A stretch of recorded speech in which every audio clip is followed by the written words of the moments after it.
Jumpa lagi teman-teman, masih di channel Barfil.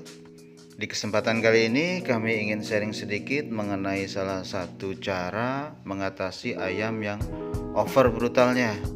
Pukulan bagus, cepat, namun membabi buta tidak tentu arah.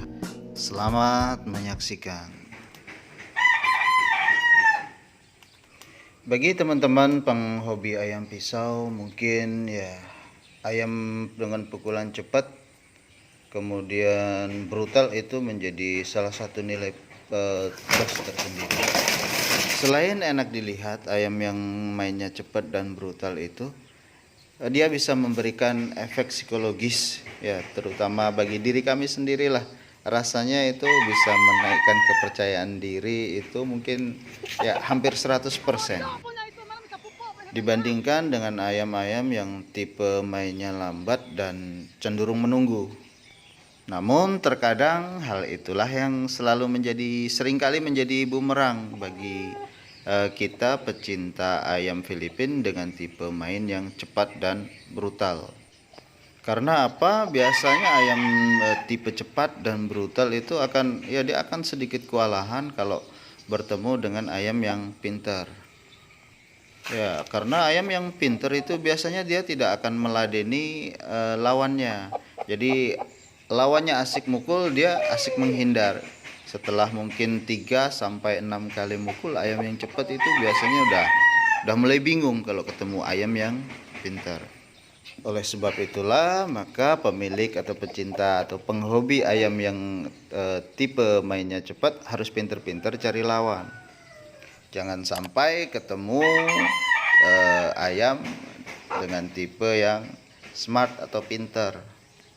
Karena kalau udah ketemu ayam smart atau pinter, biasanya kita pemilik ayam yang mainnya cepet itu udah pasti senam jantung lah.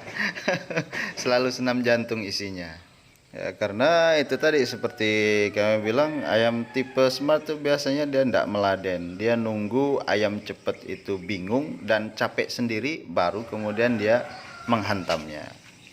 Nah, sekarang pertanyaannya, bagaimana sih cara mengatasi ayam kita yang terlalu over brutal? Dalam artian terlalu bersemangat untuk menyerang musuhnya sampai dia tidak waspada atau istilahnya terlena dengan musuhnya.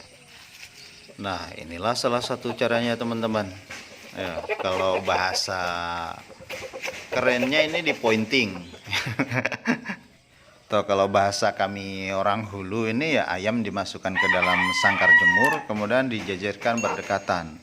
Namun di awal-awal yang perlu diingat, jangan terlalu dekat teman-teman. Kalau ayam brutal itu pasti dia akan langsung saling menyerang. Ya, pasti akan langsung saling ya beradu lah istilahnya.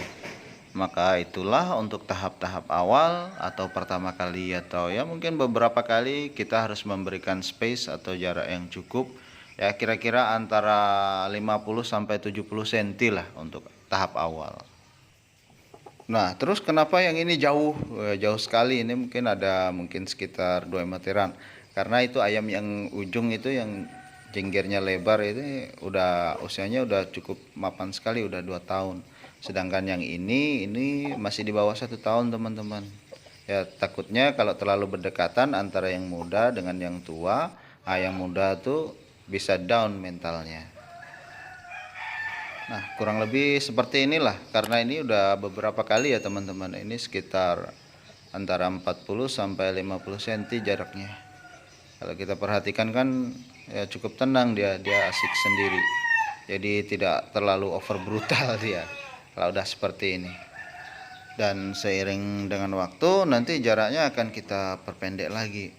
Mungkin pada akhirnya antara 30 sampai 40 sentian gitulah. Yang penting kita lihat situasi dulu. Nah, ini mulai agak rapat teman-teman. Dan yang perlu diingat, kalau awal-awal jangan seperti ini. Bisa saya pastikan rusak nanti ayam teman-teman semuanya. Jadi ini karena udah beberapa kali dia kondisinya sudah istilahnya kalau di dalam sangkar jemur seperti ini dia tenang, makanya ini jaraknya kita perpendek. Namun tetap harus kita perhatikan, takut tiba-tiba nanti langsung jeder gitu kan, bisa-bisa rusak nanti kakinya. Untuk itulah setiap pointing, makanya ini tetap saya tungguin teman-teman. Saya tidak mau lengah, sayang nanti kalau sampai rusak kakinya kan. Nah sekarang manfaat daripada pointing ini apa sih maksudnya kok? Padahal cuman kayak gini-gini saja kan. Nah, maksud dan tujuan daripada pointing ini adalah yang pertama itu agar ayam kita tuh ini bisa melatih kewaspadaan ayam teman-teman. Itu yang paling penting dan utamanya lah. Sehingga ayam kita itu tidak terlalu brutal. Jadi kalau berdekatan dengan musuhnya gini dia tidak akan langsung main hantam-hantam saja gitu.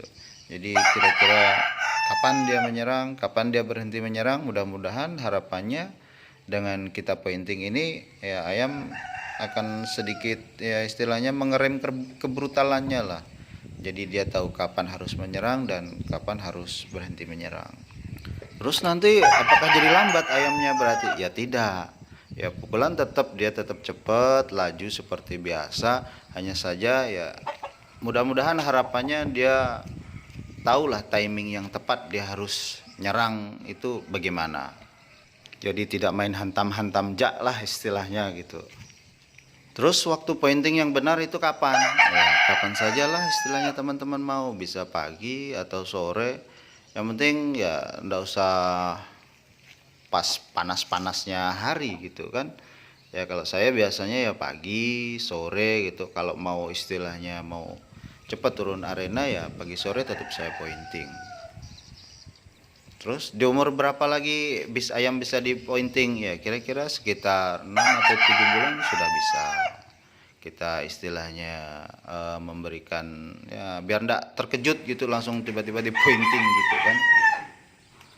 Tempatnya bagaimana ya? Tempatnya ya bisa dimanapun ya teman-teman. Cuman yang pasti untuk tahap awal mungkin ya agak sedikit jauh lah dari keramaian dulu kan. Ini mungkin dari jalan raya itu sekitar 5 meteran masih jaraknya teman-teman. Jadi takutnya ayam kalau tiba-tiba langsung di tempat keramaian atau tepi jalan raya nanti langsung stres, dia takut gitu kan. Makanya yang tahap awal mungkin agak sedikit jauh dari jalan raya dulu. Nanti seiring dengan waktu ya makin dekat ya, makin dekat ke kalau saya ini dekat jalan raya ini jaraknya 2 meter. Bahkan kalau udah terbiasa mungkin di video sebelumnya mungkin teman-teman yang sudah nonton itu saya malah pas mungkin jaraknya sekitar tak sampai semeter dari jalan raya tempat mobil atau kendaraan lalu lalang itu. Nggak stres kah ayamnya atau nggak takut kah ayamnya? Ya tidak lah teman-teman kan, makanya semuanya kan perlu proses. Tidak mungkin dalam 2-3 hari langsung tepi jalan raya, yang ada malah stres ayam, malah ya terburuknya yang pasti putus nyali lah, itu yang ditakutkan. Di samping itu kalau kita tepi jalan raya itu kan juga melatih mentalnya. Kalau biasanya di arena itu kan ramai kan suasananya kan. Nah kalau tepi jalan raya ada kendaraan lalu lalang, orang lalu lalang, dia itu nanti lama-lama akan terbiasa sehingga dia tetap tenang lah nanti di arena dan harapannya tidak lari di arena. Nah itulah tadi teman-teman salah satu cara bagaimana mengatasi ayam yang over brutal sehingga dia menjadi lebih tenang dan lebih waspada. Semoga bermanfaat dan jangan lupa untuk klik like dan subscribe agar kami tetap semangat untuk sharing tentang bagaimana cara perawatan ayam. Terima kasih sebelumnya dan salam kaki.